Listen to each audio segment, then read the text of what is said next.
কাহিনী।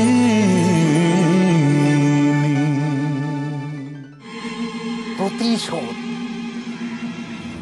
এ রানী, রানী তোরা গেলি ঢিচে ঢিচে ঢিচে, ব্যাস সব। তাহলে যখন ওই রানীকে আমি মারি, তখন ওই রানী এটা জানতে হবে যে তিলু মণ্ডলের পায়ে একটা পানের পিকের দাগের বদলে সারাটা শরীরে আমি 1000টা লাল দাগ করে দেবো। 1000টা। কত ব্যথা লেগেছে, এরকম একটা সাহসী ছেলে জলের মধ্যে পড়ে গেছে আর ওরা হাসি ঠাট্টা করছে না তোমাকে নিয়ে। তোমাকে দেখলেই না আমার বাবার কথা মনে পড়ে যায়। এ তো খুব ভালো কথা জিৎবাবু, কিন্তু আমি যে তোমার বাবার মতো ভালো নই শোনা। দেখো না, সাঁতারটাই শিখিনি।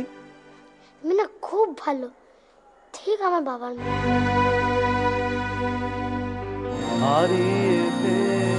কিরে বাবা, কি হয়েছে? বাবা ওরা এসছে। ওরা ওরা কারা? মায়ের ভাড়াটে গুন্ডারা। ওফ, আমি আমি আমি কিন্তু তোকে বলেছিলাম, বারবার বলেছিলাম যে তোর মা আমাদের ছাড়বে না। আশ্চর্য, আমি আমি জানি না এই তোর মায়ের অশুভ কালো শক্তির হাত থেকে যে তুই আমি আমরা আমরা কবে মুক্তি পাবো। বাবা, ওরা ওরা আমাদের জন্য আসেনি, ওরা ওরা অন্য উদ্দেশ্যে এসছে। তুই কি ইঙ্গিত করছিস? তুই রানীর কথা বলছিস? হ্যাঁ বাবা, আমার সেরকমই মনে হচ্ছে বাবা। বাবা বাবা দাদু বলেছিল বাবা, রানী যেখানে যেখানে যাবে রানীর বিপদ রানীর সঙ্গে সঙ্গে যাবে।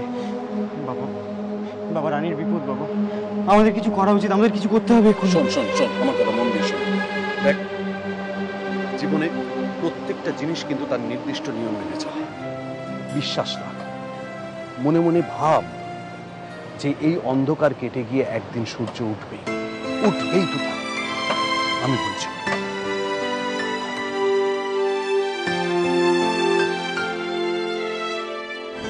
আজকে কি কোনো স্পেশাল ডে নাকি? মানে হঠাৎ তুমি ভীষণ খুশি খুশি, তারপরে এত সমস্ত খাবার দাবার অ্যারেঞ্জমেন্ট করেছো, কি ব্যাপার বলো তো?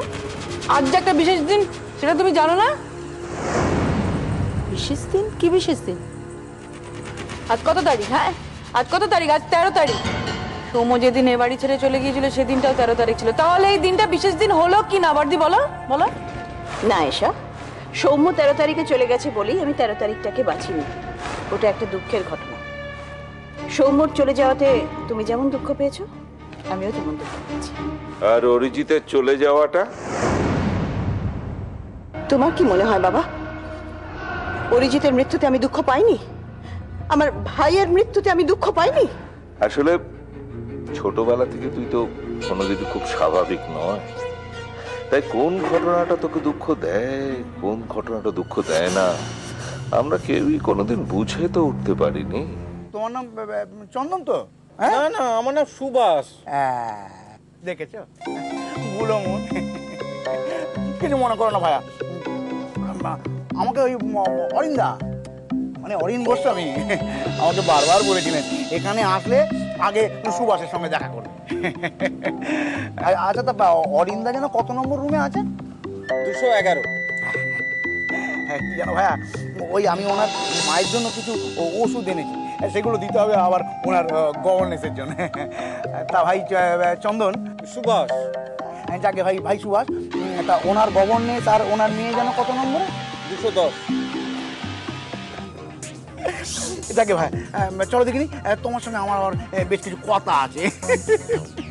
কি জানো ভাইয়া, আজকাল এই কাজ কমে সব কিছু মনে থাকে না। যেমন ধরো দেখো, এই অরিন্দা আমাকে বলে দিলে বারবার করে, হ্যাঁ তোমার নামটি সুভাষ। আমি কি করলাম, একেবারে ভুলে ফেলে দিলাম, দিয়ে বললাম চন্দন।